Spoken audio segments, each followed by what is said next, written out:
Gujarat cyber centre of excellence દ્વારા mule account સંબંધિત મોટા પાયે તપાસ શરૂ કરવામાં આવી છે. તપાસમાં ખુલ્યું છે કે એપીએમસીમાં પેઢી ખોલી અનેક એકાઉન્ટ્સ બનાવવામાં આવ્યા હતા, જેમાંથી પૈસાનો મોટો ફ્લો થઈ રહ્યો હતો. શિવમ ટ્રેડિંગ નામના ખાતામાં આવતા નાણાં મોરબીમાંથી રોકડ રૂપે ઉપાડવામાં આવતા હતા. તપાસમાં જાણવા મળ્યું છે કે રૂપેણ રાકેશ માણિયા અને રાકેશ દેકાવાડિયાને નાણાં ઉપાડી સુરતના વિજય રબારીને આપતા હતા. બાદમાં વિજય રબારી આ નાણાં આંગડિયા મારફતે પંકજ કથિરિયાને મોકલતો હતો. પંકજ કથિરિયાની સાથે રહેતા કહી શકાય કે ચેતન ગાંગાણી આ નાણાં પાકિસ્તાન સુધી પહોંચાડતો હતો. સાયબર સેલની તપાસ મુજબ ગેંગ દ્વારા મોકલવામાં આવતા આ નાણાં યુએસડીટી ક્રિપ્ટો વોલેટ મારફતે વિદેશમાં ટ્રાન્સફર થતા હતા, જે એકાઉન્ટ પાકિસ્તાનથી ઓપરેટ થતું હતું. અત્યાર સુધીમાં અંદાજે ₹29 કરોડ જેટલી રકમ પાકિસ્તાનના ખાતામાં મોકલાઈ હોવાનું સામે આવ્યું છે. આ સમગ્ર વ્યવહાર સાયબર ફ્રોડના પૈસાને ધોઈને વિદેશમાં મોકલવાના કૌભાંડ સાથે સંકળાયેલો હોવાનું માનવામાં આવે છે. ક્રિપ્ટો વોલેટ અને યુએસડીટી એકાઉન્ટના પ્રોવાઇડર્સ પાસેથી પણ વિગતવાર તપાસ હાથ ધરવામાં આવી છે. સાયબર વિભાગ દ્વારા એકાઉન્ટ ધારકોને મળતા 1% કમિશનના મામલે પણ તપાસ ચાલુ છે.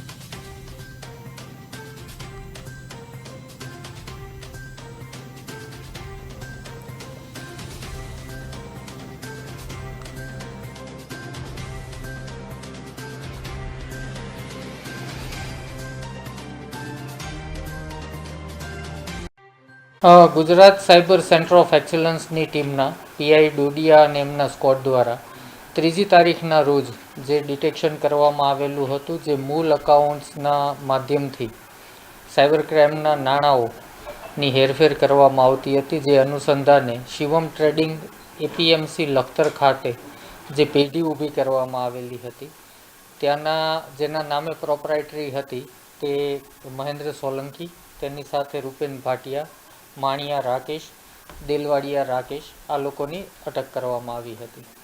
ત્યારબાદ તેની અપર લાઇનમાં વિજય રબારી, જેની અટક ખાંભલિયા છે, તેની અપર લાઇનમાં પંકજ કથિરિયાની ધરપકડ કરવામાં આવી હતી અને એની અપર લાઇનમાં જે વ્યક્તિ છે જે હાલ દુબઈ છે, એના વિશે તમામ માહિતીઓ એકત્ર કરવામાં આવી. આમ સાયબર સેન્ટર ઓફ એક્સલન્સની ટીમે લખતર, મોરબી, સાવરકુંડલા અને સુરતમાં એક સાથે ઓપરેશન કરી અને આ તમામ લેયરને ઓળખી કાઢેલા અને ધરપકડ કરેલી. જેમાં પૈસાના ફ્લોની વાત કરીએ તો ફ્લો એ રીતનો રહેતો હતો કે જે શિવમ ટ્રેડિંગના અકાઉન્ટમાં પૈસા આવતા હતા, આ પૈસા કેશમાં વિડ્રો કરવા અને એટીએમથી વિડ્રો કરવાનું કામ